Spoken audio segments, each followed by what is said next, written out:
What up, guys? Today we're going to be power scaling Dragon Ball Super's Goku Black arc. We're going to be going through all the feats and stuff that happened in this arc. This arc is a little bit longer than the last one, so there's quite a bit of stuff that happened. But for some reason, when I rewatched it, I thought that there was a lot more crazy feats that happened in this arc, but apparently not. There was a few here and there, and there were some pretty interesting things. And it's going to get a little bit more confusing towards the end of this video because the power scaling did get very, very wonky, and it's very hard to, kind of like categorize where these certain characters' powers are and where they are comparable to each other, because a lot of the stuff in this arc really didn't make any sense, especially power wise. It was kind of all over the place. At some parts in the beginning, it was kind of consistent and it made sense, but after a while, it just started to fall apart. Also, I want to say before I get into this video that my Battle of Gods power scaling video, it was taken down for a while. It got brought back up because YouTube, the thing about YouTube is it's really weird. It tells the content creators to be more creative. It's basically forces us to say, hey, look, if you want the algorithms to favor you and put out your video to other people, you have to put more creativity in your videos. So you have to do more editing. Put in obviously your thumbnail, put in images, put in clips, do this and that. And I try to do that. A lot of these videos, usually I just put up images when I'm trying to explain something, but some of them I do put up, some clips from the shows. So it gives a better explanation because then I don't have to take as many as image shots and, have to edit as much. And that's what I did for that video because there was a lot of parts which, ran on for quite a bit that I couldn't just take like 5-6 shots just for one explanation. But the problem with that was YouTube basically got mad at me and they blocked my video. So for a while it was up, but then they blocked it. And for the only way for me to get that video back up was to edit it heavily and edit a lot of the parts out of the video itself. So if you see it's a little choppy and a little weird, just know it's not my fault. It's YouTube being very anal about it and being very annoying that for some reason they want you to be more creative, but then when you are creative, they punish you for it. And if you put in clips and stuff, they get really anal about that. But then if you put some stupid meme shit, then they're okay with it, which doesn't really, I mean, it makes it more entertaining, but it doesn't help what I do in my videos where I'm pretty much trying to explain stuff. So it's kind of annoying that they did that, but that was the only way for me to bring it back up. So sorry if you guys see it and it's a little weird. I did put the clips in it just did this to me. This was the same thing that happened with the Ben 10 video. I had the same problem there. So for now on forward, I'm going to try to just keep less clips in these videos. I'm going to just stick to more images because, like I said, with the images, I don't get really in trouble, but the clips, for some reason, they get up my ass about it a lot. And I can't even get my videos out anyway, so I might as well just avoid doing that. So sorry for that video being a little bit weird, and sorry for some of you guys trying to look for that video and not being able to find it. And sorry for being late on that one because I guess it was down for a few days or even a week or so. I just didn't notice because I was doing other stuff and I was creating other videos, so I just kind of forgot about that. So yeah, sorry for that. But yeah, let's get into this one now. This one starts off with a few episodes leading into the Goku Black arc. There was nothing really interesting in those with power scaling wise, but we do get one interesting scene where Whis, Beerus, Goku, and Vegeta are on Beerus' planet and they're all talking about the Omni King. Goku wants to find out more about how strong the Omni King is and what is so special about him. He asks them, hey, is the Omni King really strong? And Beerus replies with saying, Omni King doesn't fight. Then he goes on to say, but he is indeed the strongest, ridiculously stronger than anyone else. And then he says, Omni King can destroy anything he wants in an instant. He said something before, but it wasn't important. He said, or a planet, a galaxy, or an entire universe. Then goes on to say, if he felt like it, he can erase the entire world. And they said, is that true? Can he really erase the entire world? As Vegeta is shocked. And then Whis goes on to explain, saying previously there were used to be 18 universes in total. And then Vegeta's like, that means 6 universes were. And yep, 6 universes were erased. So that's how we got 12 universes. So there was quite a bit of statements right there. And I want to go through all of them. There's a couple of things that I do want to talk about specifically. The first one in particular, where a lot of people were talking about how Beerus stated that that Zeno is not a fighter. He doesn't fight, so I don't think he's that powerful. I think he only has this ability to erase shit, which is just mind-numbingly stupid. I feel like sometimes the Dragon Ball fans are completely dumb as shit and don't use their brains at all. This is why people, make fun of us and say Dragon Ball fans can't read. because they keep on saying that shit. But when Beer said he doesn't fight, he wasn't saying that he can't fight. He's saying that he doesn't because he's just too powerful. Because he did go on to say that he was indeed the strongest, ridiculously stronger than anyone else, that nobody can beat him. So clearly he is the most powerful. It's just that he doesn't fight because he is that powerful. People are so fucking stupid. It's just like, I don't know why we keep on arguing about this. For years, people have been saying that Zeno is not a fighter, so he's not that powerful. Maybe he just has this ability that he can raise things. And I'm like, are you guys fucking stupid? Do you listen to the story? So just rewatching it and listen to it a bit, you can see that, you know, he wasn't saying it as in he doesn't know how to fight. He's saying that he is too powerful and he doesn't need to. And he even went on to about it. And then talking about he can destroy anyone he wants in an instant. So he's obviously the top of the top. Nobody beats him. So stop with that stupid ass statement. Now, maybe later on we might find out that that was like, you know, there might be somebody up higher than him. And since he was so powerful and so old, that was just, you know, the main idea or thought that people had of him. But he's still, to this day, the strongest character in Dragon Ball. So stop with the fucking downplaying of him. Stop with the stupid statements and stop being an idiot. So now also going to talk about him destroying all the stuff. Destroying a planet, pretty easy. Galaxies, pretty impressive. Entire universe, we've seen Beerus can do it, so it makes sense. And then he says he can erase the entire world. And Vegeta is shocked by the entire world. Now, this might confuse some people. Some people might say, well, this doesn't make any sense. The entire world, wouldn't that just be a planet or, you know, the universe? Because usually when you hear world, it can be interpreted in two different ways. Either when we say world, we're just talking about like the planet, like Earth, or we're talking about the universe as a whole. So depending on which type of world you're using, the upscaling in terms of like destructive power can jump significantly. But also in Dragon Ball, I think they use world in a different way because they already stated the universe, an entire universe, which they didn't show any surprise or shock in, obviously, because of what happened with Beerus. But then when he states the entire world, why would he say the universe then the entire world afterwards? That wouldn't make any sense if he's already be able to destroy a universe. I think what they mean in an entire world in Dragon Ball and in Dragon Ball Super specifically, they mention it a couple of times in this arc where they say the world being erased, and they're really shocked, even though they already had a fight in the first arc, which the entire world took, quote unquote, over using world as in universe being erased. But I think in Dragon Ball, the way they use world, it doesn't just mean universe, it means everything. So when you hear world, it could also mean every universe. So when he says the entire world, he doesn't mean the entire universe. I think he means the entire like cosmology, because a lot of people say it's the multiverse. It's never actually been once stated in the original to be a multiverse. It's only an English dub. English dub just puts it in there because multiverse is a big hot thing in comics, so it makes sense that they would use it. But in Dragon Ball, they've never stated it's a multiverse, and I've already made a video about it, how the Dragon Ball universes and cosmology actually is not a multiverse, because multiverse theory goes based off of, you know, the infinite worlds thing, where it's like, you know, infinite parallel worlds. They're created by our decisions. These other universes are not created by decisions. They are not infinite, obviously. And, you know, they're not duplicates of each other. They're the closest we get is the twin universes between counting up to 13, I think it was, or 12 or whatever. But that is the closest we get. And even then, those twin universes might have the same races and the same planets, but they do not have the same people. So you're not going to find a doppelganger of Goku and Vegeta. You can find ones close enough, like Frost, like when he did with, you know, Frieza, but he is not a Frieza doppelganger in general. So they don't go by that. So they wouldn't say multiverse, because a lot of people would assume that why wouldn't they just say the multiverse? But they don't use multiverse.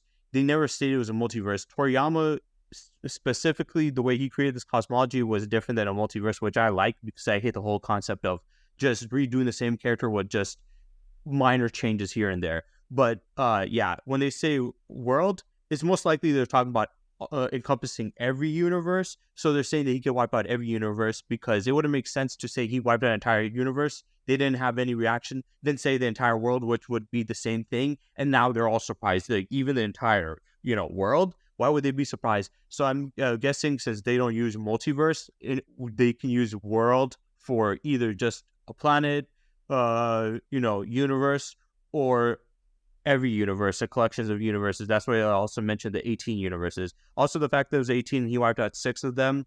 And he said it was casually in the blink of an eye. So that's pretty crazy and impressive to see with that. So we talked about that quite a bit. Now we go into the actual start of the Goku Black arc where Trunks got his ass whooped. He came to the past to see Goku and Vegeta, and then he starts fighting against Goku. Goku goes he says Super Saiyan 2 right off the bat. Now some people assume that, oh, this means that the power scaling is kind of wonky because Goku had to use Super Saiyan 2 against Trunks, and normally that would have made sense because before this there would have just been a Super Saiyan 2 level, even though Super Saiyan 2 Goku at this point should be stronger than Trunks no matter what. But after the events of Battle of Gods, his base should be equivalent, or at this point surpassing what's the thing called, his Battle of God self, because at this point he should be at least 4 times stronger than Super Saiyan God in his base. So Super Saiyan 1 and 2 should be significant boosts above that, making them well above universal, right? So for Trunks to be able to push Goku into Super Saiyan 2 would mean that his Super Saiyan 2, even though he didn't have the God Ki and absorbed it like Goku and Vegeta, would have been on that level, right? But no, the reason why I say that is Goku was clearly holding back, and I explained this before, where I think it was in the Resurrection of F video, where Goku explains that when he used Super Saiyan and Super Saiyan Blue, he uses his Super Saiyan form with God Ki, and then he combines it. So he doesn't have to use God Ki every time. A lot of times when he goes to regular Super Saiyan forms, he's not using his God Ki. He's just using his regular Ki, which has jumped up and swelled up significantly, but he can also fluctuate that to whatever extent. Because we do see later on that was the case, because at this point, Trunks in his Super Saiyan 2 form got beaten and bodied by Goku Black casually, and after fighting his Super Saiyan 3 Goku, who one-shotted him, he states that he's just as strong, maybe even stronger. So this is significantly important because even after fighting against, Goku, he was, after fighting against significantly against Goku, Super Saiyan 3 one-shotted him, and he still said Goku Black, his base form, was stronger than Super Saiyan 3 Goku, but Super Saiyan 2, Super Saiyan 2 Trunks couldn't handle him, right? But then when we see Goku Black fighting against Goku, Goku doesn't go Super Saiyan 3, he goes Super Saiyan 2, and Goku's able to not only match him, but beat him, because when he goes back into the past, he falls down, and then he's severely damaged, and he's holding himself. While Goku did take some damage, he wasn't significantly damaged. He was clearly playing around. So it showcases that Goku was holding back significantly, because he fought against Super Saiyan 2 Trunks in his Super Saiyan 2 form. They were kind of evenly matched, and then he went to Super Saiyan 3 looking like he forced him to that, and then one-shot him, right?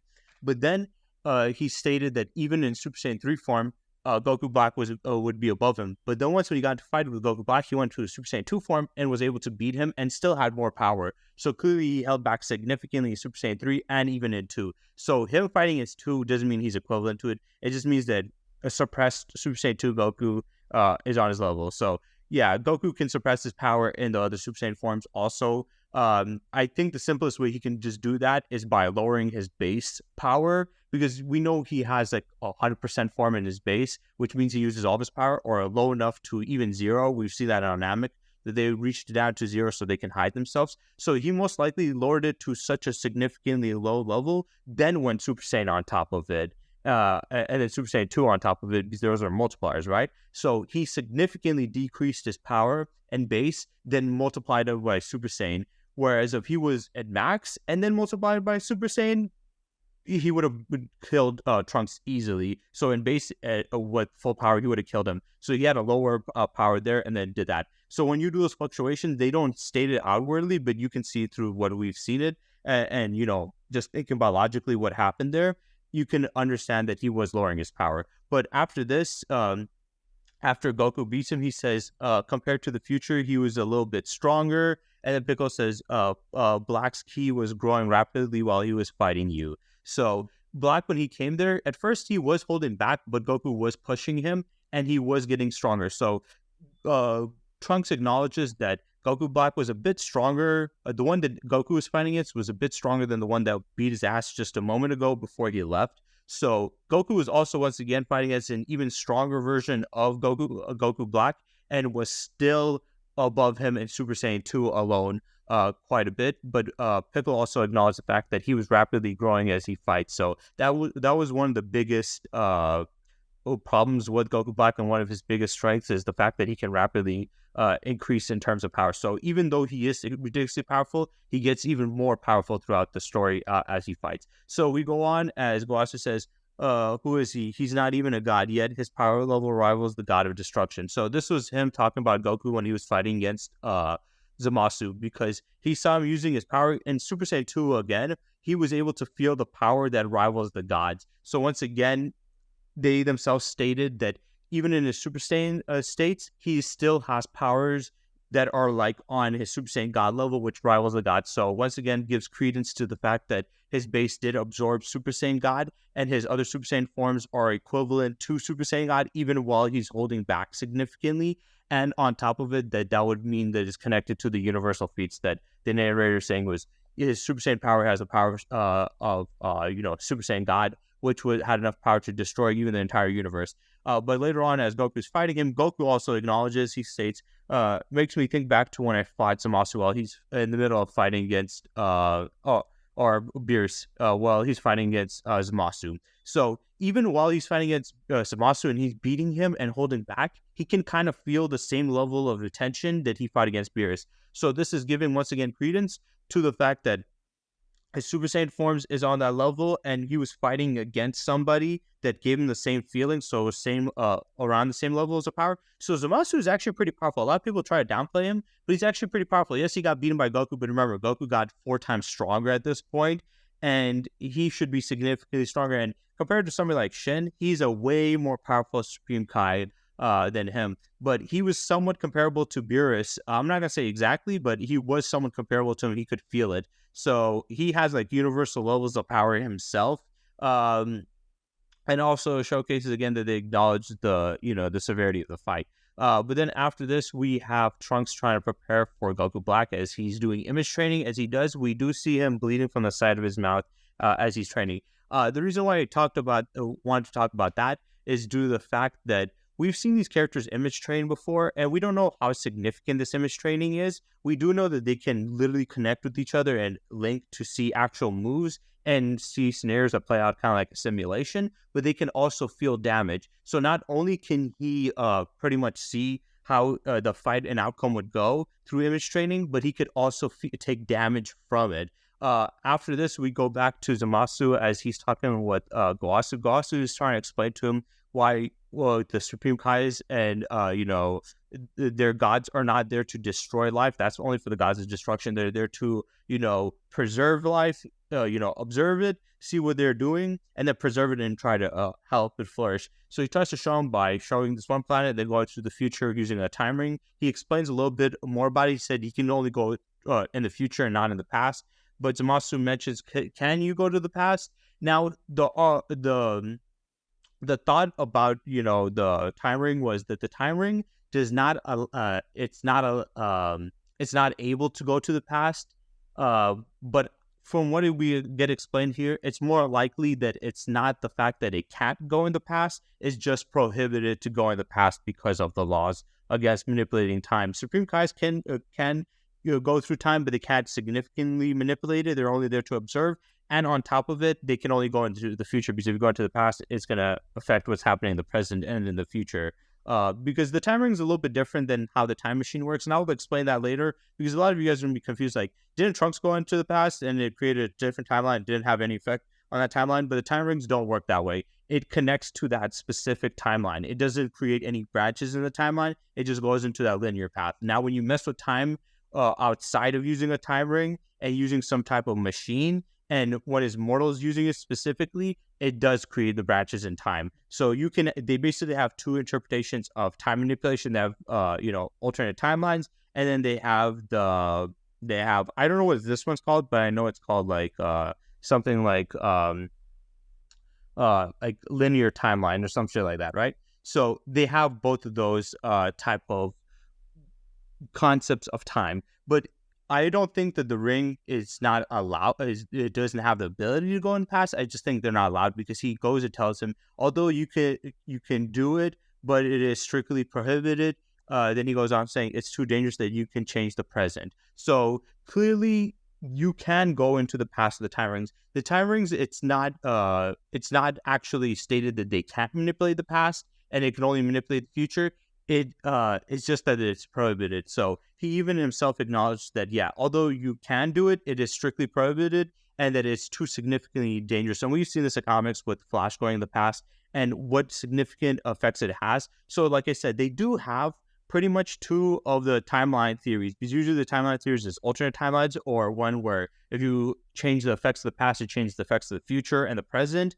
But in Dragon Ball, when we saw Trunks doing it, it just created another timeline and didn't have effect on his. But depending on how you manipulate time of your Kai using a time ring, you and if you go to the past, you will change the effects of that set timeline, and it will not create another timeline. But if you use a time machine, and if you're immortal and you do it, it will create a separate timeline, which will not affect that timeline that you came from, but it will create a new branch in that one, and you will just be changing the effects of there. But you'll be changing the effects of that present. So it's a little confusing, but it's also pretty interesting that they have two different concepts. And I think it's important to explain this because, like I said, a lot of people might be like saying, well, the time rings can't go back in time. Yes, they can. It's a big no-no, and you shouldn't be doing it. So after this, we have him explain, saying these are the rings that created other versions of the story to be used. So we see the green ones. The green ones are representations of other timelines. The original silver one is just the regular time ring that basically allows you to go through the regular flow of this time. But then,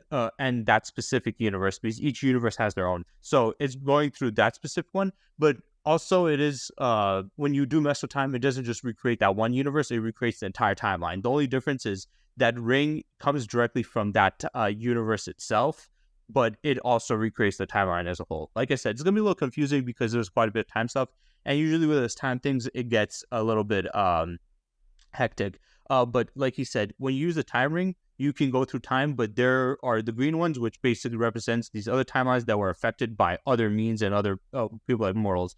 And he goes on to say, he said, one more ring was replaced between the rings to see above only 1,000 years in the future. So he said one more of the rings was also created, or another one of the green timeline ones at some point. And he said there was someone who made another world. I'm guessing that is Trunks he's talking about. It could be somebody else, or it could be Trunks. And this could also lead to why Zamasu goes to Trunks' timeline and universe and, attacks him, because it is ridiculous that Universe 10 Supreme Kai would go all the way to Universe 7 to affect it, but the whole timeline was created and he was mentioned to him by Glossu that somebody did, and that somebody was Trunks. It makes sense why he would go after Trunks, because then it's like, well, nobody in the Universe 10 did that, and he holds the laws of the gods really high up. So the fact that an immortal disobeyed that law while the gods are not even allowed to, he went after him to punish him. So that also gives more reason to why he went after him.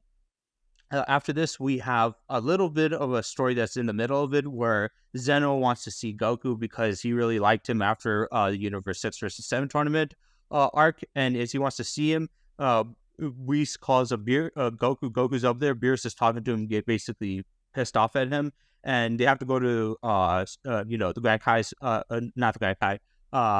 They have to go to Zeno's place immediately. So Whis basically tells him, even with my speed, I need 2 days. So we know how fast Whis is. We've seen some time frames where the amount of distance it takes him to go to certain places. Like to go to Earth, it takes from Beerus' planet to Earth, it takes him 26 minutes and 44 seconds. For him to go to I'm pretty sure it was like no, it was that long to go to King Kai's planet. To go to Earth from Beerus' planet is 35 minutes. To go throughout the entire universe is a little bit over 3 hours. So there's quite a bit of stuff. But as we go on, Beerus is basically holding him, and he says, both you and I and the world will be destroyed, do not forget, as he's threatening Goku, and he's explaining to him the severity of the situation. He's saying that Zeno can wipe out not only you and me, but in the entire world. Once again, or the world. And once again, we remember that the worlds could either mean universe, but also in Dragon Ball, it could also mean the entire cosmology as a whole. So it's not just one universe. It could mean everything. But after this, they go to, Zeno's realm and dimension. As they're going there, they're basically walking through his palace, and Goku is looking at the Grand Priest, and he's trying to see how powerful he is. He's talking to Whis, and Whis, he asks him how strong is he, and then Whis says the Kaioshin-sama is one of the 5 strongest people in all the universes. So he literally mentions that he's the 5 strongest in all the universes. There are 4 other above him. I'm guessing Zeno is number 1, and then there's going to be like 3 in between Zeno and him. And then he goes on to say, I could not even get to his feet. So that gives even more, credence to how powerful the Grand Priest is. So him stating that he is the 5 strongest people in all the universes, we know, like I said, Zeno would be number 1, so there must be 3 in between there. He can be one of the gods, and it can be the angels because he's the highest of the angels, so there's probably another being in a creation. Some people say the dragon god that created the Super Dragon Ball, Zalama, might be one of them, but we don't know where to rank him because, he has the Dragon Balls are connected to the power of the creator, and the Super Dragon Balls can grant anything, so they have infinite potential. But then he also, like I said, stated that he doesn't even reach his feet. So we know how powerful Whis is, but even Whis himself states that he's not even on the to the foot of the Grand Priest. That's how ridiculously powerful he is. So after that, we transition from there where Goku's done talking with Zeno. He comes back. As he comes back, him and Vegeta and Trunks all go back to Trunks' timeline to fight Goku Black. As they pull up on Goku Black, he has gotten significantly stronger. So much stronger to the fact that the power jump goes insane. And I'll get to it because some of you guys are going to be like blown away at how crazy the power jump got. Because before this, their power jumped up quite a bit. We saw them jumping up 2 times, then 2 times again. And then in the, Universe 6 versus 7 tournament, we saw, Goku jumping up by 10 times due to using, his Kaioken state. But that didn't increase his, his base power. It was just another form on top of another one, or a technique on top of this form that multiplied his power. While Hit was already stronger than Goku and Vegeta, but he increased in terms of power. But besides him increasing in terms of power, Goku and Vegeta didn't really increase in terms of power in that arc, besides the training in the Hyperbolic Time Chamber and Goku having the Kaioken, but that times 10 didn't really increase him. But in this arc, we do see a significant jump in power, not only with the villain, but also the characters and how they were able to fight the villain. So as they get there, Vegeta automatically turns into his blue form. He starts attacking Goku Black. As he starts attacking him, he starts unleashing a bunch of punches at him, a barrage of it. He hits him against the wall. He starts smacking him. And even though he's hitting him with everything and hitting him countless times, he hit him like dozens and dozens of punches. Goku Black seems to be taking no damage. He seems to just be standing there and not even flinching. As he is punched into the ground, Vegeta feels his power. He backs up. As he backs up, Goku Black comes out of there unscathed, and then he dashes in and kicks Super Saiyan Blue Vegeta, sending him flying and crashing. So that is crazy. Why is this crazy? It's crazy due to the fact that before this, Goku Black was struggling against highly surpassed Super Saiyan 2 Goku, and he it was a little weird with the whole thing about Goku fighting against Trunks in Super Saiyan 3. But remember, he was holding back to showcase that he has a higher form. But even though he has a higher form, even in his lower form, he has way more than enough power. And then with that form in Super Saiyan 2 alone, even though he was holding back, he was able to hurt Goku Black. But after that, and they met him up again, he was able to increase his power so significantly that even in his base form, that he was able to tank countless shots from Super Saiyan Blue Vegeta going all out, but also he was able to kick Super Saiyan Blue Vegeta in his base and send him flying back and actually damaging him in his base. And then we see him turn up more in his power when he goes into his Super Saiyan Rose form, which is pretty much his form of Super Saiyan. In the manga, it's a little bit different. He does have Super Saiyan.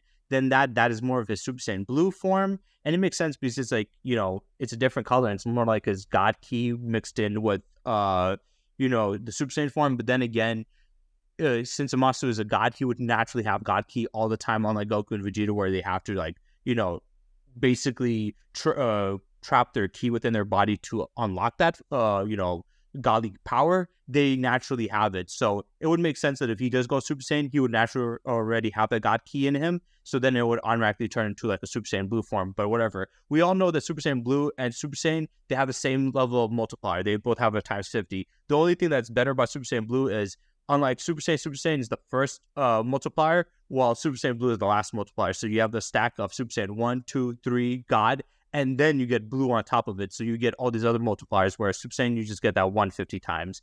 Now, this is really important because this jumps up the power significantly depending on, due to the fact that what he was able to do in his base, and then what this new Super Saiyan form, as Goku goes on to say after they got beaten by, Goku Black and went back to their time.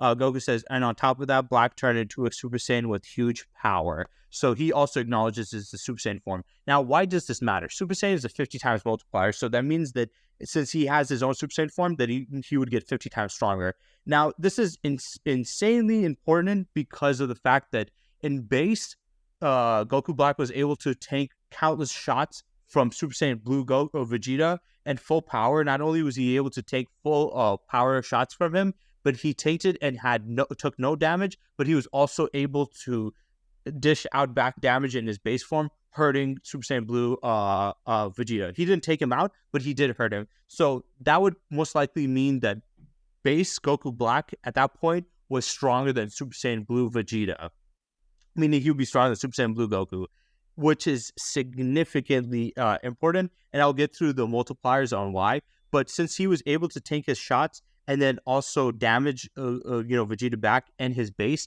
that would mean that base Goku Black is stronger than Super Saiyan Blue Goku and Vegeta in the base alone. And then when you stack that on with Super Saiyan Rose, which is a Super Saiyan multiplier, which would be times 50, that jumps it up significantly. So as we go normally throughout the series, we keep on multiplying these characters when they're stronger than each other by 2 times for, conservative estimates. So I would say that Goku Black in his base is 2 times stronger than both Goku and Vegeta in their Super Saiyan Blue 100% form. Now, how powerful are they in 100% form?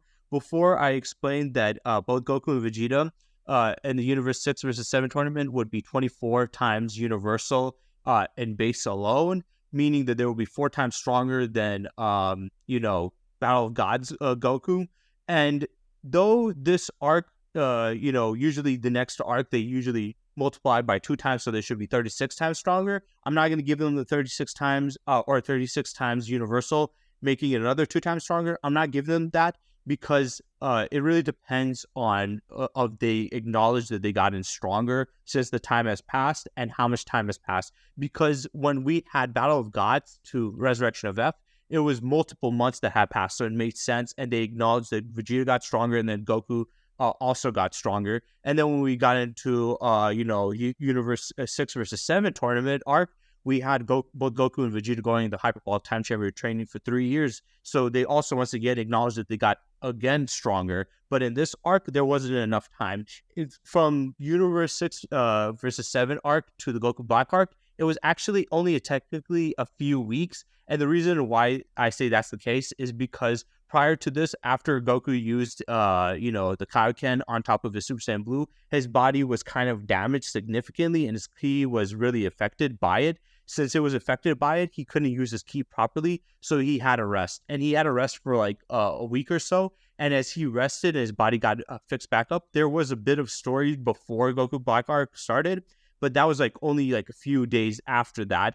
And then the Goku Black arc started right after that. So at most, the Goku Black arc was within like 2 weeks after the Universe 6 versus 7 tournament arc, which means that Goku and Vegeta wouldn't have significantly enough time to train to get that much more powerful. They didn't go in the Hyperbolic Time Chamber to get stronger, and they didn't have enough power to get to that level. So yeah, it doesn't really make sense for Goku and Vegeta to get any stronger than that. So I'm going to keep their power the same as in the Universe 6 versus 7 tournament arc, because they didn't acknowledge that they got stronger. They didn't do any other form of training to get stronger, and there just wasn't enough time passing from that arc to this arc for them to get stronger. Even though normally they usually do get at least 2 times stronger, I'm not going to give them the 36 times universal. So we're going to keep their power that they had in Universe 6 versus 7 tournament arc, which would be 24 times universal and base. Then you multiply that by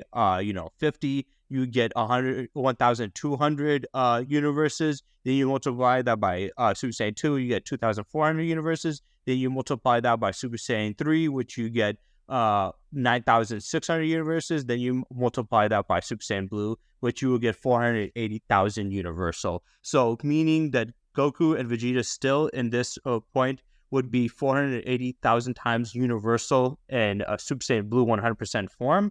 But Goku Black was able to body him. He was able to handle him and body him. So he should be 2 times stronger than that. So we will basically multiply that by 2 times, making Goku Black in his base 960,000 times universal, which would mean that he would be on the same level of power as Hit was before he was able to improve and jump up 20 times in terms of power. So Hit at this point would be stronger than Goku Black, but that's only Goku Black in his base. So he would have jumped up in terms of 2 times above Goku and Vegeta in their Super Saiyan Blue form, which would mean he would be as strong as the beginning of the Universe 6 versus 7 tournament arc Hit.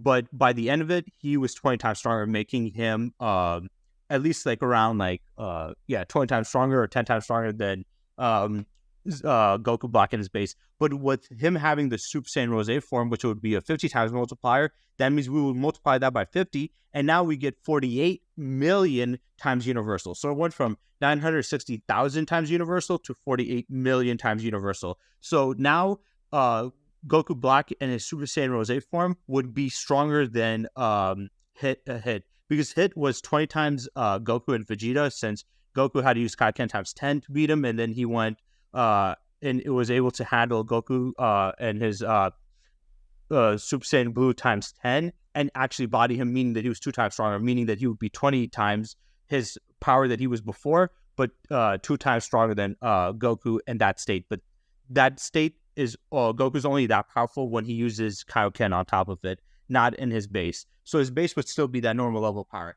So when you look at this, it does sound insanely crazy, the jump in power, but it also is pretty consistent to what we've seen. Goku Black in his base would be equivalent to Hit when he first fought, and then he would be weaker than him when he was in the end of that arc. But once when he goes Super Saiyan Blue, he would be stronger than him. And Hit, that arc got 20 times stronger and 2 times stronger than what's the name called?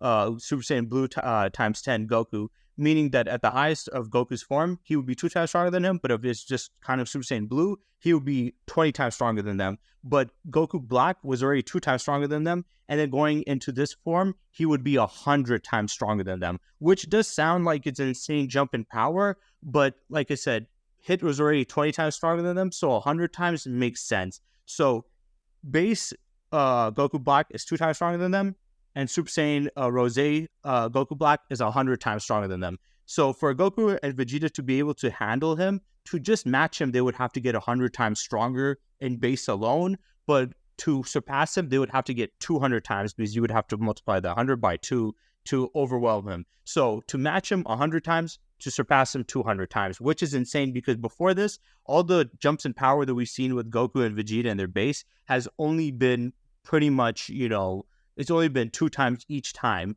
And at this point in the beginning, they haven't actually really jumped in terms of power. They stayed the same. The only difference was Goku having this higher form due to this other technique. But now with him being 100 times stronger than both of them, for Goku and Vegeta in this arc to at all, match him or surpass them, they would have to be that much more. Now, like I said, it does sound ridiculous, and some people might say, I don't believe that he's 100 times stronger than both Goku and Vegeta, because then he would have completely obliterated them. But he was holding back and he was playing with them, and throughout this entire arc, the whole point of Goku Black was he was fighting against Goku and Vegeta to get stronger and stronger, because he knew he can progress even further. So not only was he 100 times stronger than them at this point, and already 2 times stronger than them in base, but he was getting stronger as the fight, as the story and the fight progressed. So this 100 times is just at this point. Later on, he would get even stronger than this, meaning that Goku and Vegeta, to surpass him, would have to get even stronger than that to match him. And like I said, yes, it does sound ridiculous that base version of him is stronger than Super Saiyan Blue, Goku and Vegeta by 2 times, and that in Super Saiyan, his Super Saiyan form, he would be 100 times stronger than them both. But when you compare it to what Hit did, Tit was already 20 times stronger than them, and this threat should be even bigger. So it would make sense that he would be this much stronger. And at most, he would be like 4 times stronger than Hit, right? He would be like around like 4 times stronger than Hit, or 3 times or whatever. He would be a couple of times stronger than Hit at his max. So does sound crazy compared to them. But remember, they just haven't jumped in terms of power. That's why. Their power stayed stagnant since the last arc. So it makes sense that he would be a lot higher. But after this, we have them going back to the timeline. They found out that Zamasu was working with Goku Black. They found out what was happening. And they go to see Zamasu enact his plan on trying to kill Guasu. As he tried to kill him, they observed it. He did kill him, and then they rewinded time back to basically stop him this time from killing Guasu. As he's about to do it, Whis creates this mitt on his hand, which prevents him from killing him. Then he tries to attack Goku. As he tries to attack him, Beerus grabs his hand and basically does his Hakai technique. We see his body getting disintegrated. So this is the first time we see his ability to erase things out of existence. And I did mention this in my Battle of Gods power scaling video, that the Supreme Kai, when Shin was talking to the Elder Kai, he stated that the other planets got destroyed, but 2 of them got wiped out of existence without any trace. So there were hinting already at that point that Beerus had a technique where he can wipe things out of existence, which was the Hakai technique. So it was kind of foreshadowing to this ability already. And now we see it in fruition in the third arc, right? No, fourth arc. In the fourth arc. So we saw this coming from the first arc, and now we saw this through fruition in the fourth arc. So we see Beerus has an ability to wipe things out of existence. As this happens, Beerus starts talking to, Trunks and them. They said, we need to go back into the timeline to see what's happening. But he's saying, he said he wiped him out. He said, if a god eliminates another god, there's no way that space-time will remain as is. So he's saying that if a god wipes out another god, then there's no way that time-space would be the same. So meaning that there's no way that version of that being would stay in that time. Now, there's some confusion here. Once again, I'll explain it towards the end of this video because there's a lot of time stuff. They're taking different types of time, theories into place at once. Usually when you see stories writing about it, they take 1 or 2. They either take alternate timelines or they take the linear time where if you mess with time in the past, it affects the future and the present. But Dragon Ball, for some reason, they took both of them and they did it in a very unique way. And Beerus mentions usually the linear one instead of the, alternate timeline, which does bring a little bit of a problem to his statement. But from what we hear from him, when a god eliminates another god, it shouldn't, the space-time should remain, so it shouldn't have any effect on it. I don't know what it means specifically there, but it does sound very impressive. But after this, we go on back to Goku and Vegeta. Or actually, we just go back to Goku Black as he explains what is happening as they fight him again. He states that it's all thanks to this time ring. Whatever happens to the past, there will be no effect on me. So what he explains is that, yes, usually that would happen, that if a god kills another god, or, the Hakai technique gets used, it wipes the person out of existence. But since he has the time ring is unique. It basically creates a protective bubble around him that protects him from any time effects or time anomalies, even though it goes through with a linear time effect where if you mess with the past, everything else in the future and the present gets changed. But with a time ring, that prevents that effect from happening onto you. So when Beerus was talking about it, he was talking about the linear effect, not through the the alternate timelines one. But after this, we see Zamasu as he was explaining what happened in that story. As he was explaining it, he was going to the vault area where they had the boxes for the time rings and the other rings that basically interpreted the other timelines. And we see countless of them. This is important because this pretty much means that from what we got explained from the Cell Saga, we saw that there was other timelines, and there was somebody that made a branch of these different timelines. There was like 4 or 5 of them, other alternate timelines, but that's all the other ones that we knew. But seeing as that there's a whole cabin that seems to be infinite in size that houses the time rings and also the other timeline ones, we know that there's only 12 universes, so that doesn't make sense that there would be this many, cases for them, right? So that would mean that there would be most of these cases, or all these cases, are mostly filled with just the green time rings, so other alternate timelines. So there was other people that have affected the timelines besides just Trunks. It's just that Trunks is the only one that we've actually seen that has affected the timeline in such a manner. But this means that there's infinite, or most likely countless to whatever extent, other timelines. So though there's not an infinite amount of universes, there might be an infinite amount of timelines, depending on how much time has been messed with. And maybe at some point in the future, we might get a little bit more talking about that. But after that goes on, Goku Black goes on to explain more. He says, the more I hit and get beaten, the more my power rises. So he basically once again establishes the more he gets hit, the more he fights, the more the fight progresses, the stronger he gets. So yes, before when they fought him, he was 100 times stronger in his Super Saiyan Rose form. But since he has fought against them again, and the fight went and progressed on, that meant that he got even stronger. So whatever calculation I gave before with him 100 times then, at this point, he's even stronger than that. So for Goku and Vegeta to surpass him, they have to get even stronger than that.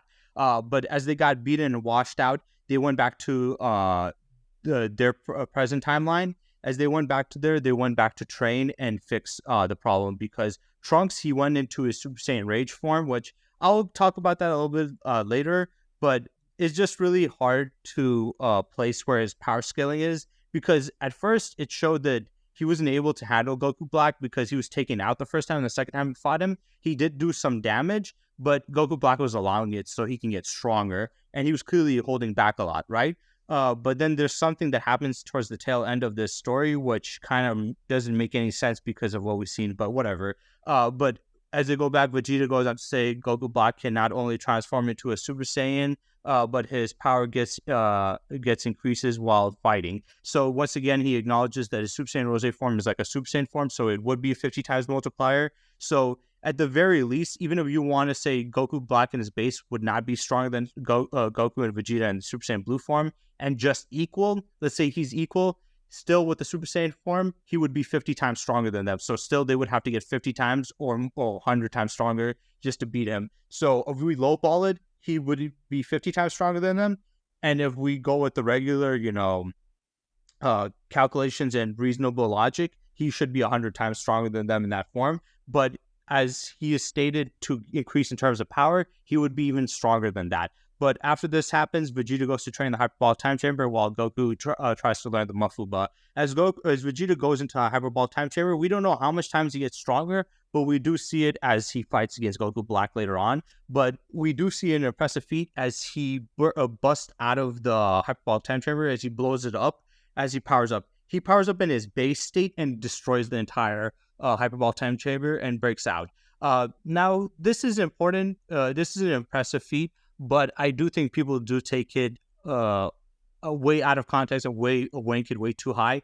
So yes, he destroyed the entire Hyperball Time Chamber just by powering up in base. Yes, which is impressive because the last time it took Super Saiyan 3 Gotenks, and it took Super Buu screaming and using all their power to scream just to punch a hole through the Hyperball Time Chamber just to leave. To do that, now Vegeta is able to do that just by powering up alone and destroying the entire place to leave. So that's insane and significant jump in power turn compared to them in the Buu Saga, right?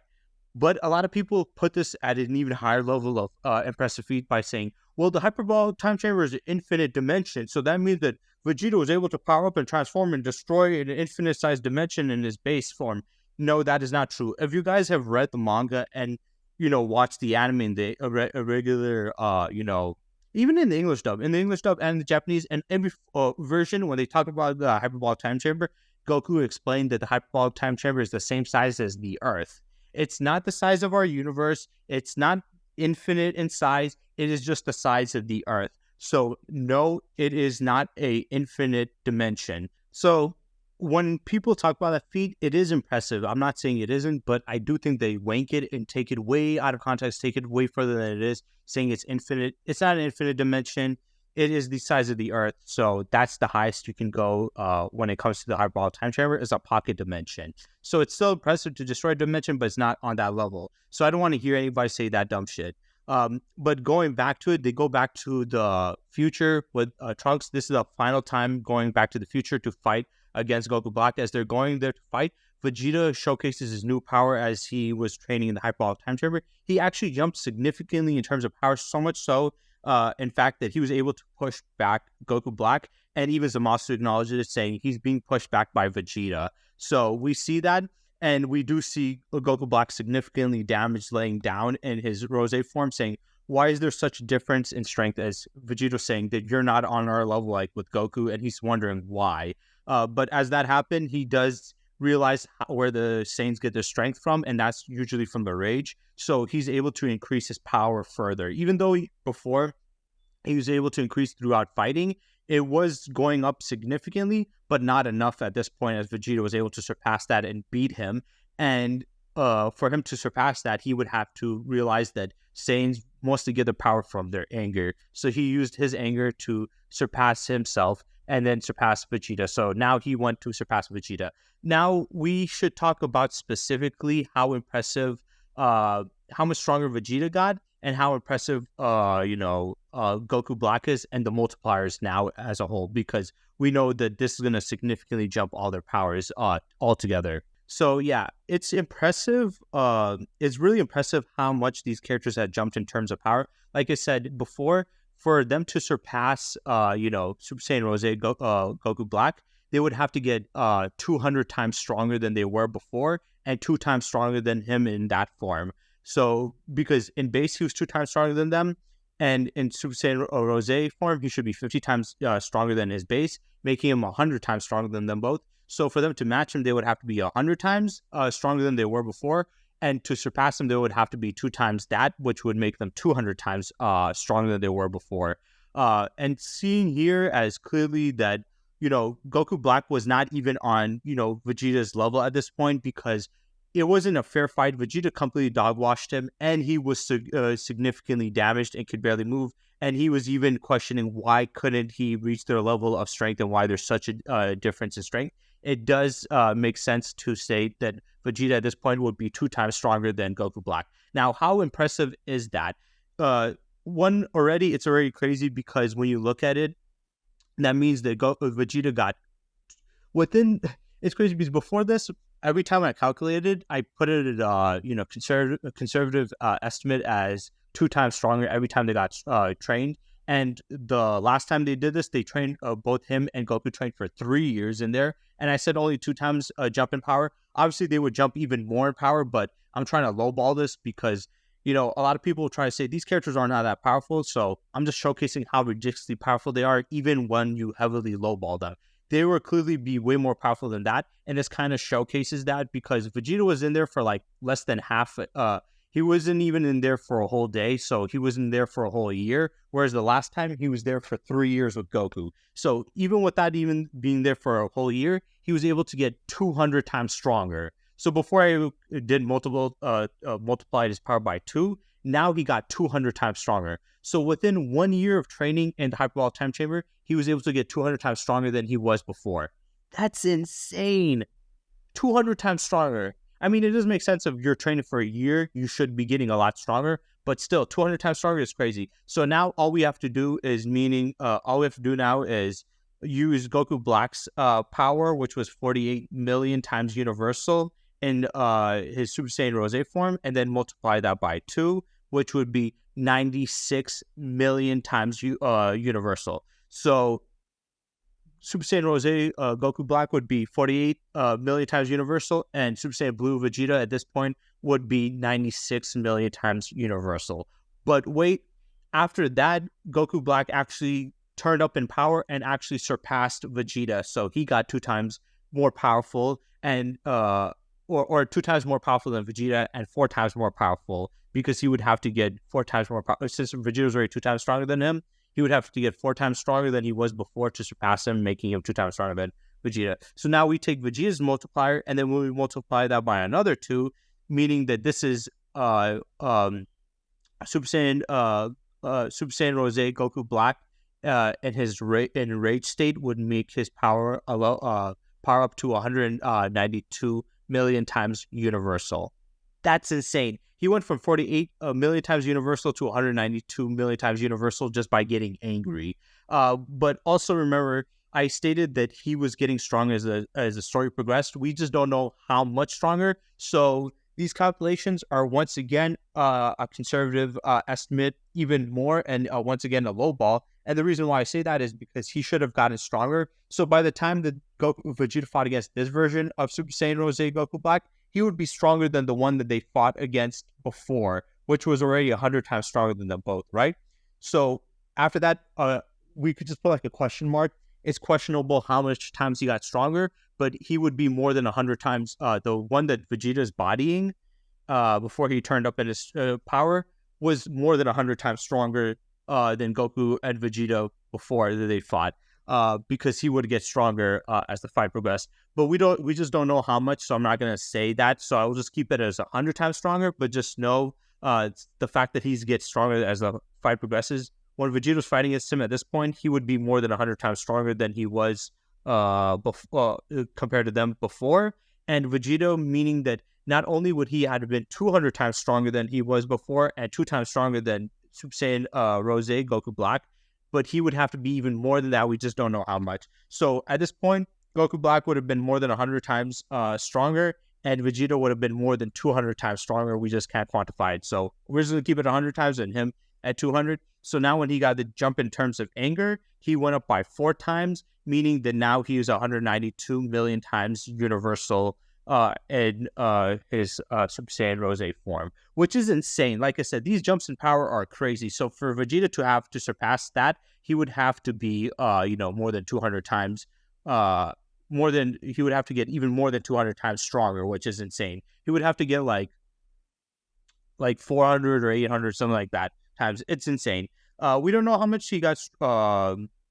We don't know how much he got stronger with the other multiplier, but like I said, I'm just gonna make it 2 times. So at this point now, compared to what they were before, he would be like around. He would be around like 400 times stronger than both Goku and Vegeta. So that's crazy to think that at this point with just his rage, Vegeta got 200 times stronger, and then with his rage boost, Goku Black is 400 times stronger than Goku and Vegeta in the Super Saiyan Blue form when they first fought him.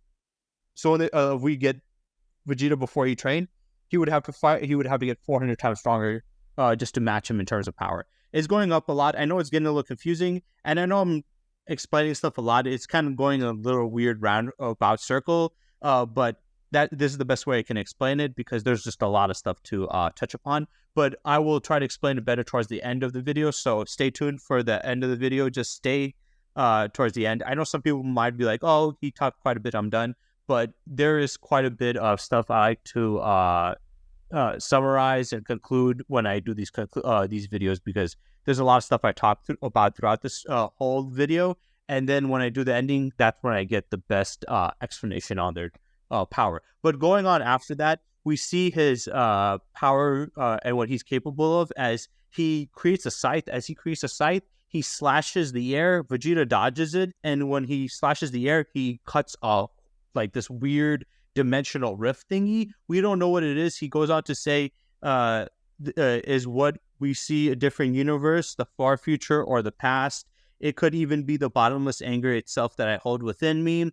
My power has surpassed even my own understanding. So what happened? We don't really know. He doesn't even know. He states that it might be cut through the dimensions to another one of the other universes, or to the far future or to the past. So it could either be a cut through all of space and time through another universe, just through space through another universe, or through time, or both through space and time. He doesn't know. He just says it might be a representation of his bottomless anger, showcasing that we know that they get their power from their anger. So if he has bottomless anger, that means his power did jump up significantly due to his anger.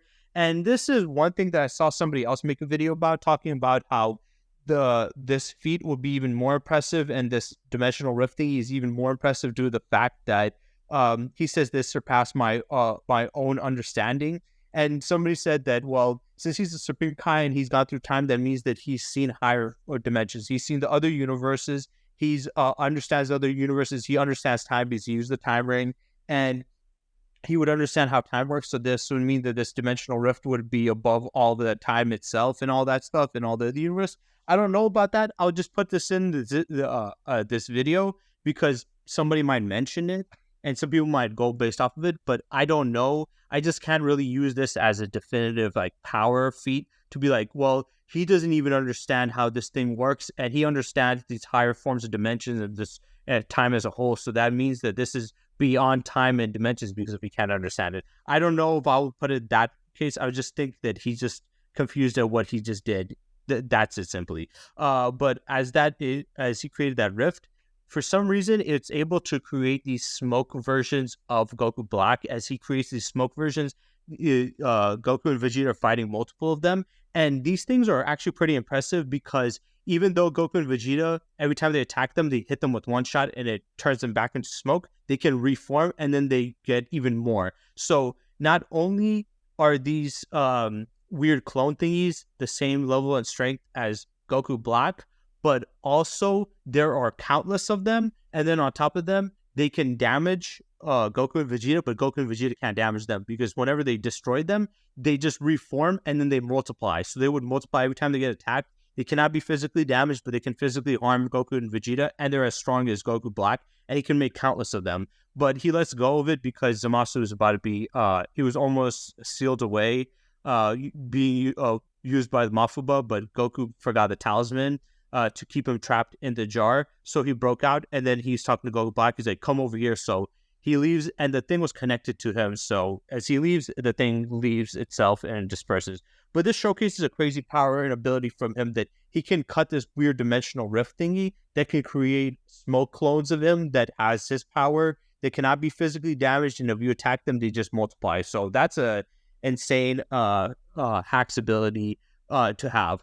But as he merges with Zamasu, they create Merge Zamasu, and it's stated by Goasu. He says his power didn't just merge together; it expanded to no end. So he's stating that they didn't just simply merge when they fused. Now we know that there's different types of calculations for the fusions.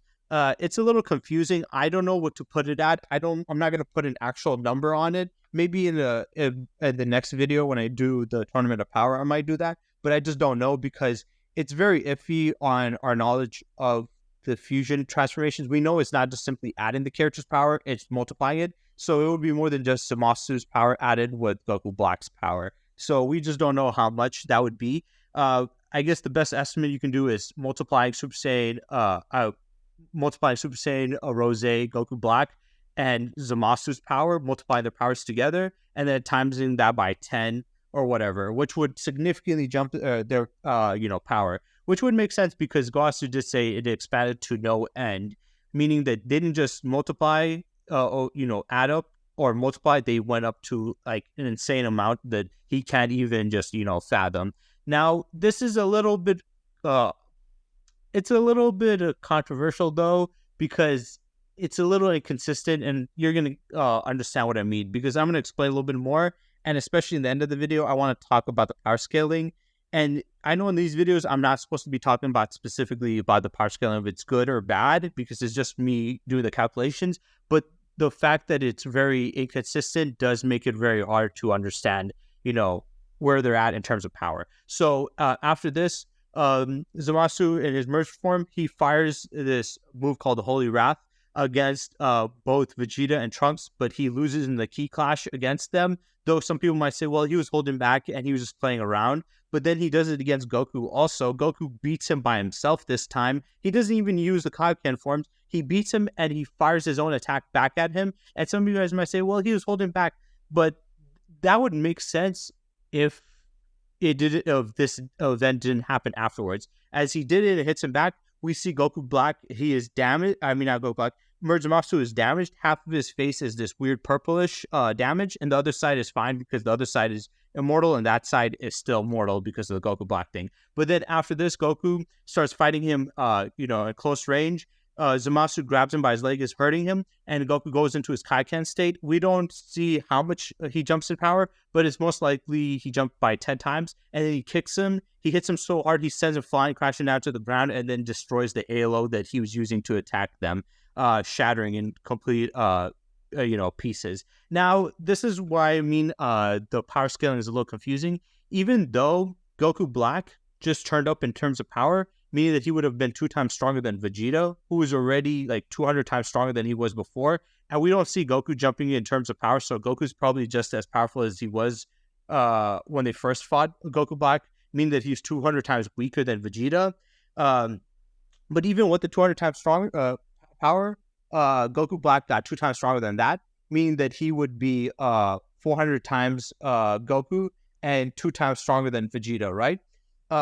But then we see him merge, fuse with, Zamasu, which would mean his power would jump up significantly, right? And then even Goasu stating that it went up to no end, right? But then Vegeta and Trunks beat him in a key clash. Then Goku also beat him by himself. And not only beat him, but he also damaged him. And he acknowledged that he was damaged. And then later on, when he gets into a fight with him, Goku just goes Kaioken, which is only a 10 times multiplier. And Goku hasn't jumped in power compared to, Vegeta. And only with 10 times power, he's able to kick him, send him flying down, and destroying it. So it's like, is his fuse state really this powerful, or is it weak? And I made a video about this, when I first started this channel, and I talked about how Merge Zamasu does not make any sense. And this is like I said, it doesn't make any sense because by Goasu's statement and by what we've seen Fusion do, they should be significantly more powerful. And seeing as how, Goku Black increased his power by getting angry, meaning he got 2 times stronger than Vegeta, and Vegeta's already 200 times stronger than Goku at this point, yet Goku was able to handle him and then also take him out, destroy his Halo, which was his biggest weapon at this point, by just going Kaioken times 10. It doesn't make any sense. And then it gets even dumber as Trunks jumps in, as he somehow creates a spirit bomb. We see a spirit bomb. And then he says the light from the energy of everyone living on this planet. So he takes the Genki of everybody on Earth, which would be only a couple of tens of thousands of people left, because let's be honest, Zamasu pretty much wiped out most of the population. There's not billions of people. There's not millions. There's most likely not even hundreds of thousands of people left. There's only tens of thousands of people left. But he was able to take their energy, and then Goku says, Vegeta, us too. So they give some of their power to him. So he creates a spirit bomb. As he uses it, he creates it and puts it into his sword. So he has a spirit bomb sword technique, and he cuts Zamasu in half, basically destroying, defeating him in his merged state. But we do see him coming back later. But I do want to talk about this. Like I said, Merge Zamasu is very confusing because on one hand, he should be significantly stronger than these guys, not only by Goasu's statement, but also based off of how fusions work, also based off of the fact that, Goku Black by himself was stronger than Goku and Vegeta, and 2 times stronger than Vegeta. But now he's fused and should be even significantly stronger. But now he's struggling against Goku, who didn't jump in terms of power like Vegeta did. He got 200 times stronger, and he was still surpassed by just Goku Black by himself. But now Goku, who should be 200 times weaker, somehow is able to beat him and hurt him. And then with just a 10 times multiplier, is able to do another or even more damage and destroy his Halo. It is just dumb. And if people want to say, well, he was holding back, okay, even if you want to ignore the fact that Goku damaged him, you can't ignore the fact that Trunks in his Super Saiyan Rage form, which he should be weaker than Goku and Vegeta, especially Vegeta at this point, was able to defeat Merge Zamasu by himself. He did it. And yes, he did use a Spirit Bomb, but let's be honest, the Spirit Bomb should not give him that significant of a jump in power, especially with the amount of people that are left on Earth. Most of them are dead. There's a small amount of people. They cannot, have that much energy to give him. And yes, Goku and Vegeta gave him energy, but they were significantly damaged also. So it doesn't really make sense. And they were in their base state. They couldn't even beat him in Super Saiyan Blue form. So how is their base state enough power to give him to, destroy the physical? And yes, Zamasu didn't die because he's immortal, but he did destroy Merge Zamasu. If he wasn't, immortal, he would have been dead, meaning that Trunks was stronger than him with the Spirit Bomb sword thingy. It's just weird. Like I said, I'll talk about this more towards the end of the video, but it does make the power scaling very dumb because you want to jump up merge Zamasu's power significantly, but with all this contradictions and power scaling inconsistencies and just, plot-induced stupidity, it's really hard to calculate where he's at. So even when you're trying to do these power scaling videos without, putting in my feelings towards, the power scaling as a whole and the writing, it's kind of hard not to because it messes with the power scaling as a whole. So I don't even know what to put, Merge Zamasu, how much stronger he got. I'm not going to even actually multiply his power because he should be way more powerful than them, but he's struggling to them. So I'm not going to even give him that in terms of power. At most, I'll give him 2 times stronger because from what we've seen, he didn't, even though they said to no end, he hasn't shown any thing really impressive. But after this, they basically, he's destroyed physically, but he comes back, says he's immortal, and he starts to merge with the world, and he comes up in this weird cloud form. As he does, Goku, Vegeta, and Trunks all try to attack him. Goku and Vegeta try to power up, but they couldn't, and Supreme Kai says they don't have the power needed to become Super Saiyan. Gowasu goes on to say he might be trying to become the universe, and we do see him expanding out his power as now not only did he engulf the entire planet, but we see more of him encompassing the rest of the universe. And we also know that it doesn't just encompass that timeline and that universe, but it also affects the other timeline, which is its own separate timeline. It starts to affect Goku and Vegeta's regular time as we see his face there. And Beerus even acknowledges, saying it's having an effect on the present. So we see the significant changes there. So like I said, it's really hard to calculate Merge Zamasu's power and Trunks' power with his Spirit Bomb power. And then that also makes it hard to calculate Super Saiyan Blue Vegeta because Super Saiyan Blue Vegeta was beating him. So he would be 2 times stronger than him. But we don't know how much stronger he is compared to Goku and Vegeta since Goku was able to already damage him while he was significantly damaged himself in just Super Saiyan Blue. So it's like, I don't fucking know. It's just really weird. I'm not going to calculate those ones. I'm just going to calculate the other stuff because we already have some impressive stuff there. But I think this is important to talk about the fact that Goku and Vegeta can't go Super Saiyan because a lot of people said, well, if Goku and Vegeta are universal, then how come they couldn't destroy many times past universal, meaning they can destroy the entire Dragon Ball cosmology, which is only 12 universes, right? If they can do that, then how come they couldn't destroy, Zamasu when he merged with the universe itself? Because Gowasu stated that, right? The reason why they couldn't is because they couldn't go Super Saiyan.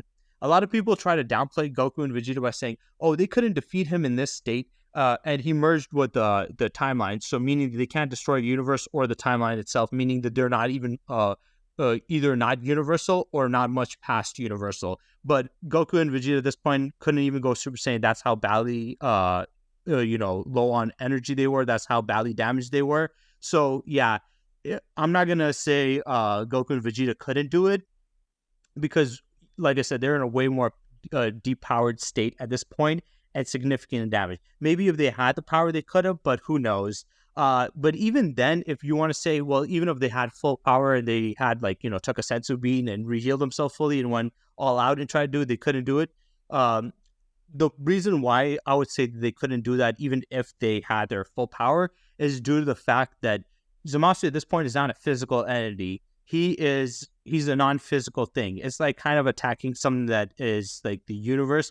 And the only way to attack him, to take him out, is to destroy the entire universe, just like how Zeno did. But we know that Goku and Vegeta are trying to save, Trunks' timeline. They're not trying to wipe out his timeline. They're not trying to wipe out his universe. So even if they did have the power and took the, sensu beans, I don't think they would do it due to the fact that they can't, since he's not physical, they can't directly attack Zamasu.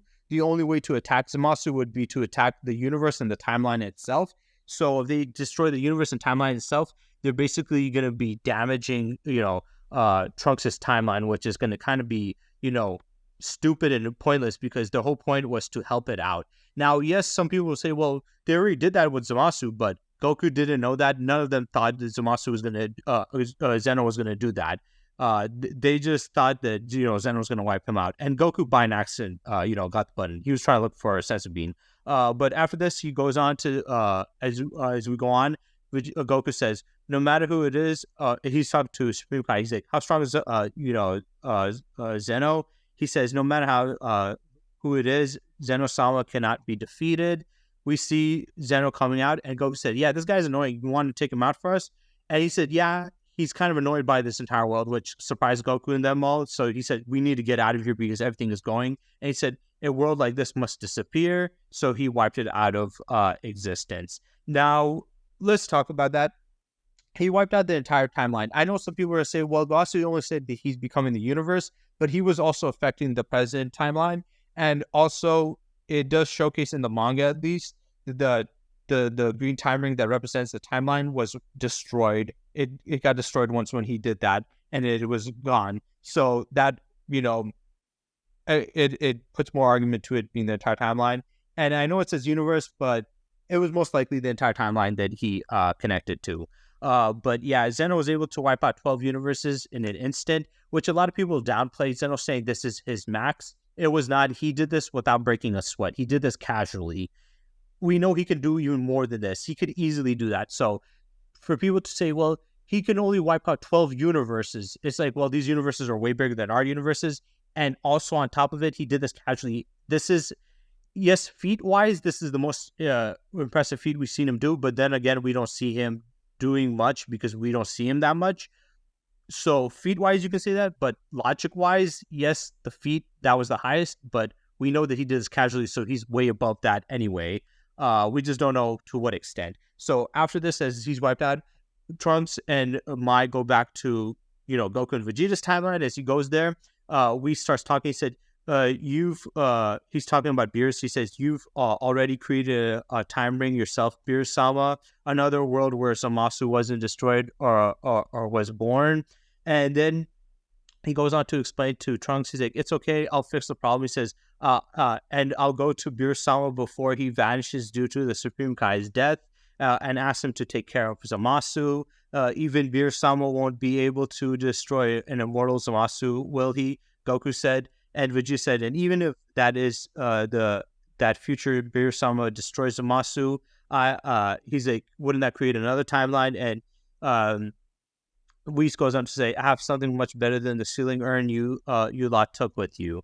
So that was pretty much all the feats there. So let's just go and explain more about this as a whole after the disappearance stuff. And then I'll conclude the rest of this video going based off of, everything that we saw and all the impressive feats that we saw after this. So the fact that we get a couple of things. Him stating that you've already created a time ring yourself, Beerus-sama.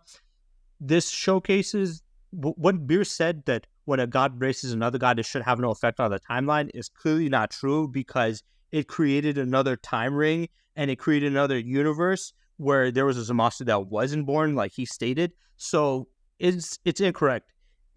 I don't know. Is Beerus, does he just not have great knowledge on timeline? Because he was keep on thinking about it on a linear path when Trunks just explained to him that there's alternate timelines, but he didn't know. But it kind of does make sense since he's a god of destruction, and he said only the Supreme Kaiser allowed to go through time, gods of destruction or not.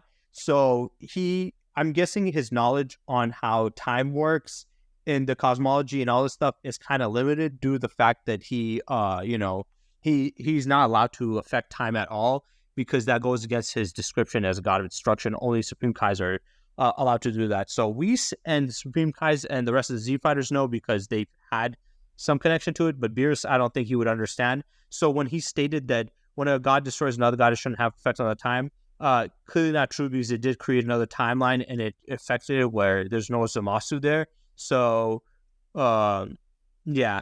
Or maybe it's just this one. And then him saying that Beerus can destroy Supreme Kai, he's talking about the future Beerus, right? So some people state that this means that future Beerus was able to wipe out Zamasu, who merged with the timeline. But I wouldn't say that's the case, because that Beerus got wiped out before that happened. This was even before he attacked Earth, because he stated he wiped out the gods of that universe, meaning Supreme Kai and Elder Kai. He wiped them both out, and by doing so, it killed Beerus, and then it inactivated Whis. So this would mean that we would have had to go to a timeline before that happened, and this was well before he even came to Earth.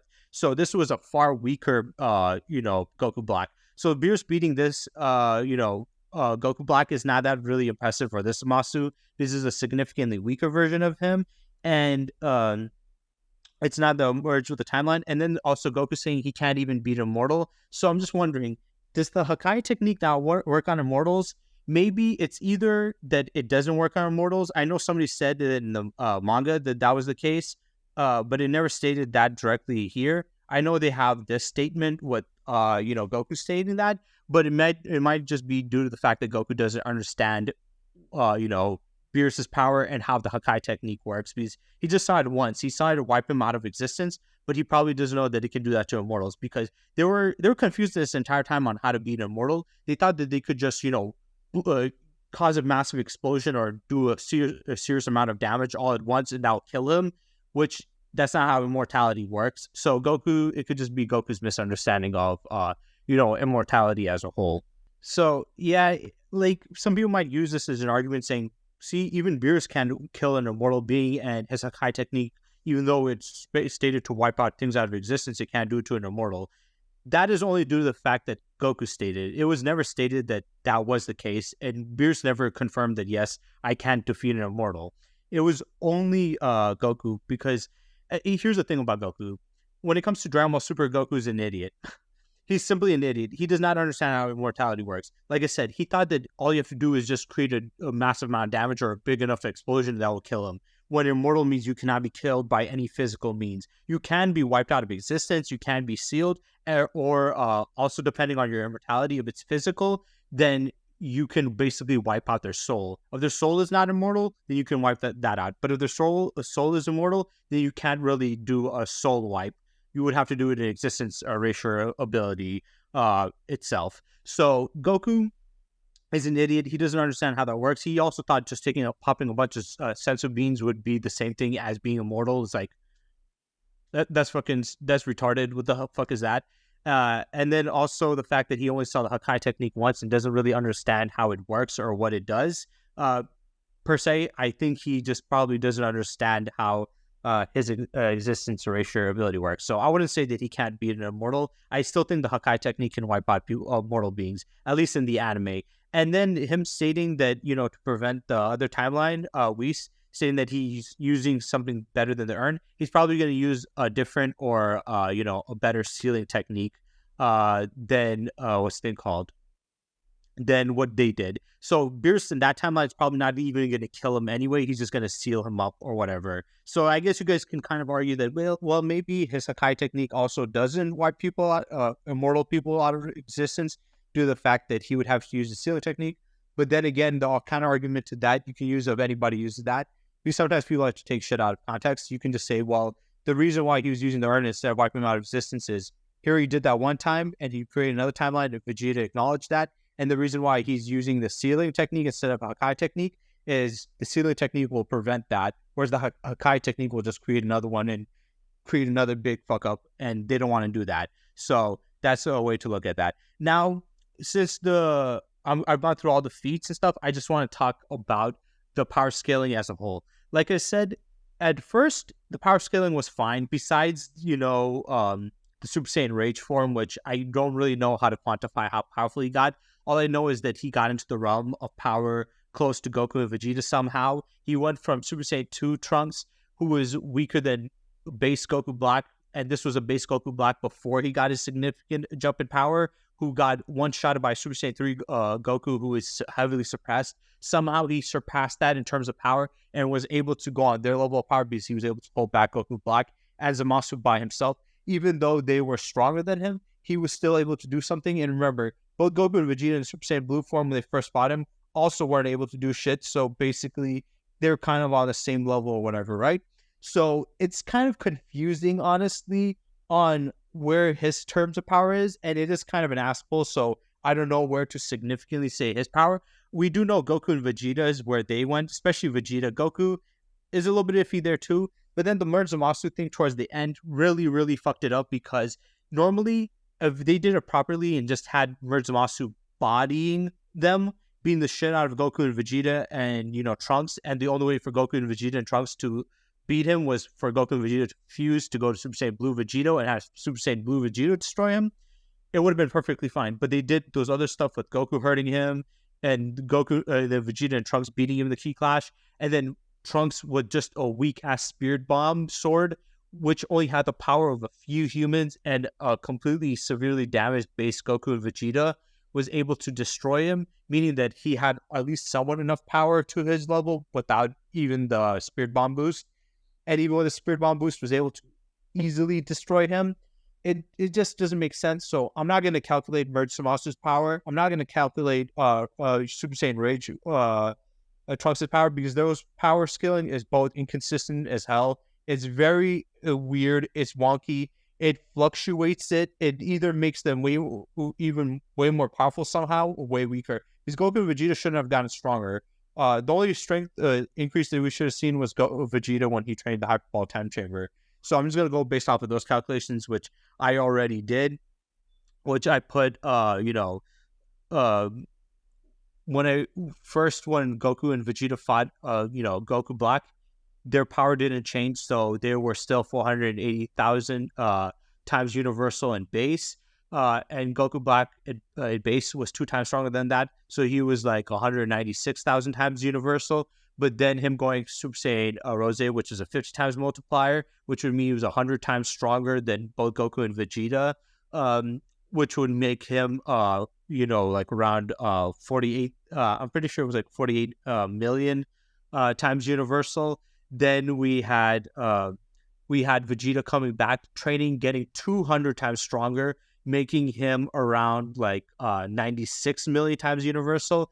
Then Goku Black realizing that he can use Rage to increase his power, multiplying that by another 2 times, making him 192 million times universal. Now, I've stated this before on this channel that the Dragon Ball characters towards the end of the series would be hundreds of millions of times universal, able to one-shot hundreds of millions of times universal. And somebody in one of my comments said, how would they be above that if the universe is only 12 times, or the cosmology is only 12 universes? And I explained that just because the cosmology is limited to this amount of universes does not mean the characters are limited. It depends. Like if you see the characters destroy, like let's say one universe, and then they get 1,000 times stronger, and there's only 10 universes, though the cosmology is only 10 universes, the fact that they were able to destroy one universe and get 1,000 times stronger means that they will be 1,000 times universal. So they'll outscale their cosmology. You can outscale it. So Goku and Vegeta and the rest of the Dragon Ball characters in Dragon Ball Super significantly outscale their cosmology. So just because the cosmology is on a lower scale does not mean these characters would have to be underneath it. So that's how I see it. So yes, Goku and Vegeta, them should be hundreds of millions of times universal. Vegeta should be at least 96 million times universal, and Goku should stay at 148,000 times million times universal until he goes into his Kaioken times 10 form, which would make him 4,800,000 times universal, which would mean that he would be 10 times weaker than Vegeta still. So that's still a significant jump in power. And Hit would be 20 times stronger than Goku, but Vegeta at this point has surpassed Hit, which is really impressive. But we all know that every time they go to the next arc, both Goku and Vegeta equalize. So Goku is going to be 200 times stronger anyway, so he's going to be at that level. But for right now, he's just not. So basically, they got significantly stronger. So if Vegeta fought against, Hit, he would be able to pretty much body him because Hit was 20 times stronger than they were before, and Vegeta this time is 200 times stronger than they were before, meaning that Vegeta is 10 times stronger than Hit. So he got 10 times stronger than Hit was there.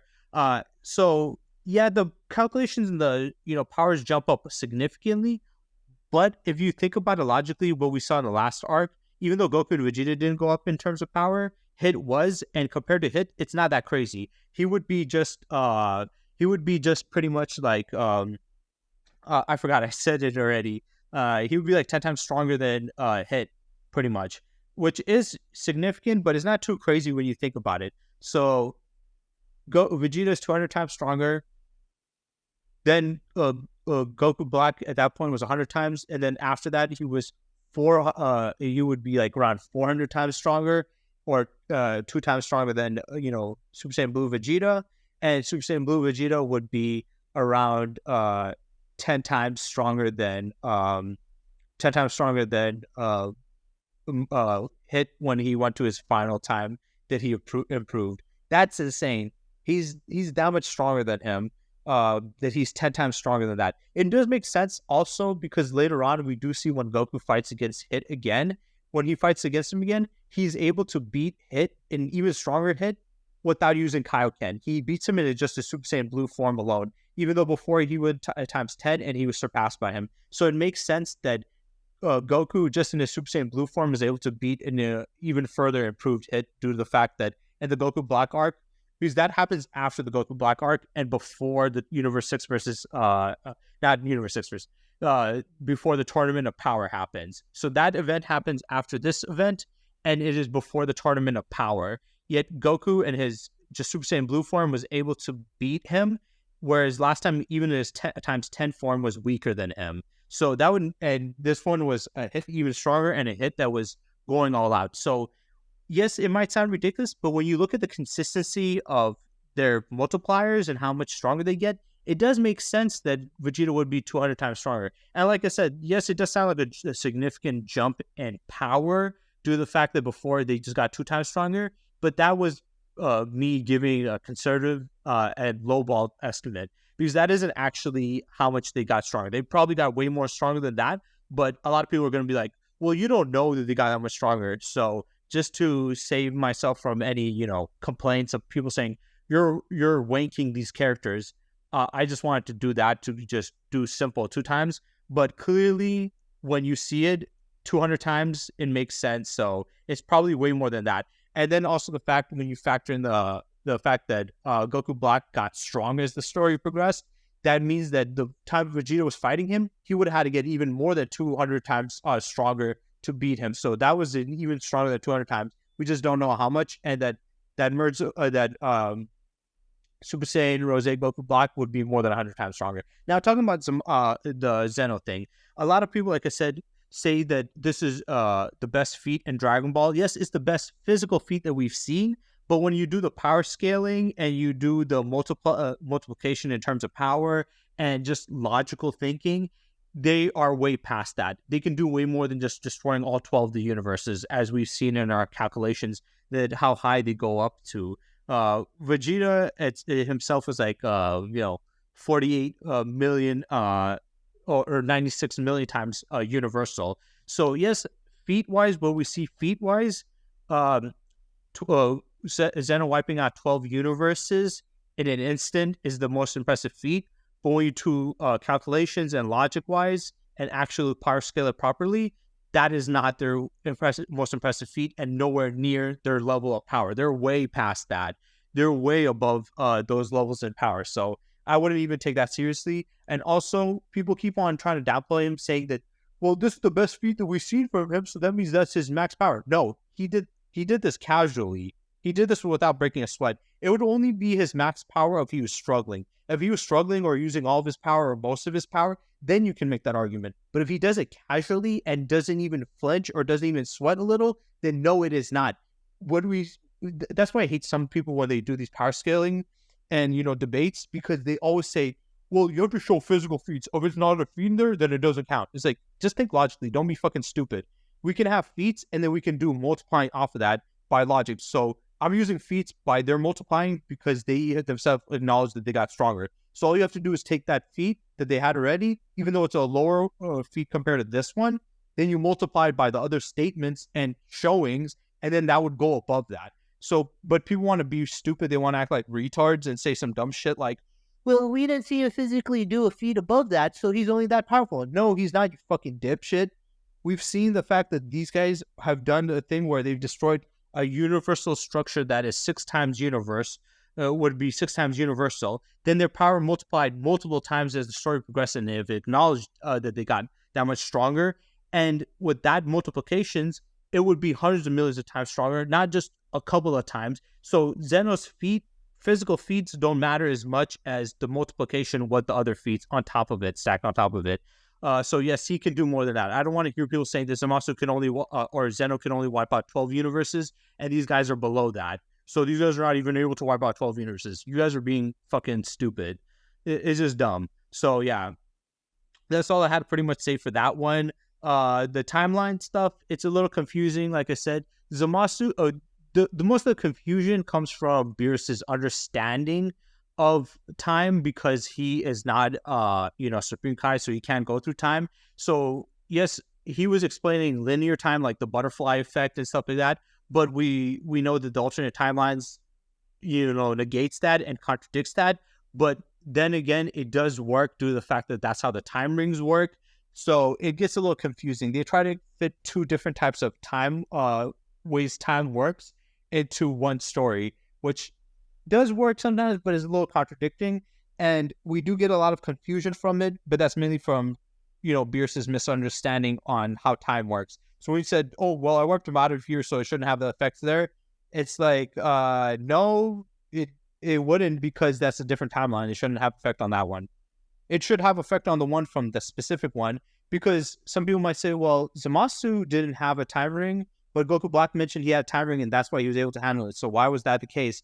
But if you guys watch the story, the Goku Black Zamasu is actually from the timeline that Goku fought against Zamasu. That's why he took Goku's body. So he's from that timeline. So when Beerus wiped him out, that Goku Black should have been affected by it because he was directly from that timeline. I don't know how he came from a future time, whatever. It's just weird. It's confusing. Like I said, some people say that it's a plot hole, the time-wise. I agree.